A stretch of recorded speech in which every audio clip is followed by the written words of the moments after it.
Hey, this is Dr. P, and I have 3 questions that were asked to me on one of our social media channels about the kneecap, otherwise known as the patella.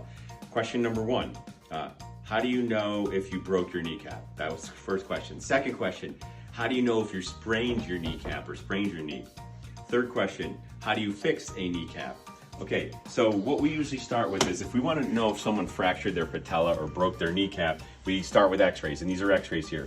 These are x-rays with the person standing up. This is the right knee, this is the left knee. It's like they're standing up looking at us. Here's a non-weight bearing x-ray. Here's a side view, and you can see the kneecap here in the front. Here's the thigh bone, the femur. Here's the shin bone, the tibia. Kneecap is in front. And then we actually get specific kneecap views that we call merchant's views. So if we kind of zoom in on the side view here, a fracture would look like a black line, or it might be separated into pieces. Sometimes you'll see this broken apart in pieces. So just looking at this person fell and came in, and they had a lot of pain in the front of their knee here. And we got the x-rays, like, okay, they thought they broke their kneecap or their patella, but it didn't look it on the x-rays. If we look at these views here, again, sometimes you'll see a black line through there. Sometimes you'll see pieces of broken bone, but we don't really see anything obvious. So what's the next step? Well, the next step is to get an MRI. Okay, so the reason that we get the MRI is because it's going to show if there's a sprain. A sprain is where a ligament gets stretched. It could also be a strain where a tendon gets injured. But we also can see if there's a fracture on an MRI. Well, how can we see that? Well, let's look at this view right here. And an MRI is using magnets to slowly slice through the knee, kind of like a cold cut slicer. And on these particular images here, here's the thigh bone, here's the shin bone, femur, tibia, here's the kneecap again. So front of the knee, back of the knee. Anything that's white is fluid. So these are little blood vessels here. This is the kneecap here. This is some fluid within the knee, which we normally have. Now there's a lot of swelling and fluid in the front of the knee where this person fell, especially right around the kneecap here, the patella.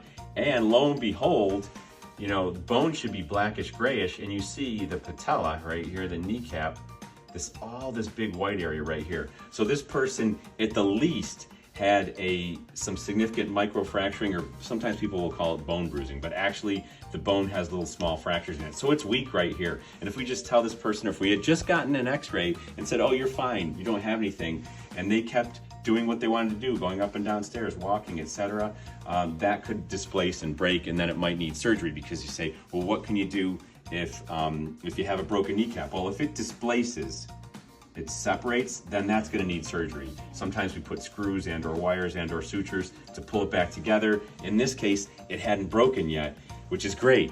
So we put this person in a brace for a couple of weeks with the knee straight to kind of let that start healing. And then they were treated with, I believe, laser therapy. You can consider, people say, can you use PRP, platelet-rich plasma, or bone marrow aspirate cells, stem cells? You can inject it into these areas. Even if you fix a fracture with surgery, you can inject it in, and it can help with the healing. In this case, this patient underwent bracing for a couple of weeks. They started laser therapy right away. Laser increases blood flow, decreases inflammation, which you can see right here, all this white stuff. It stimulates the mitochondria, which helps the cells heal, and it also helps with pain. And this is a painful injury, and that's why that person came in. And so this is going to heal. It's still going to take about 6 weeks. Most fractures take 6-8 weeks to heal. This is still going to take 6 weeks to 8 weeks where they can get really back doing all the things they want to do, sometimes even a little bit more. But the reason we do the PT or the exercises or even the total body fitness is so that by the time this is healed, they're ready to go and they haven't gotten weak because of inactivity. So that hopefully answers the questions. Now, if there was a sprain, what usually happens is the kneecap, this is the outer side of the knee, this is the inner side, so lateral, medial, this is the front, anterior, this is the back, the calf area, posteriorly. So here's the kneecap right here. It sits in this little groove on the thigh bone.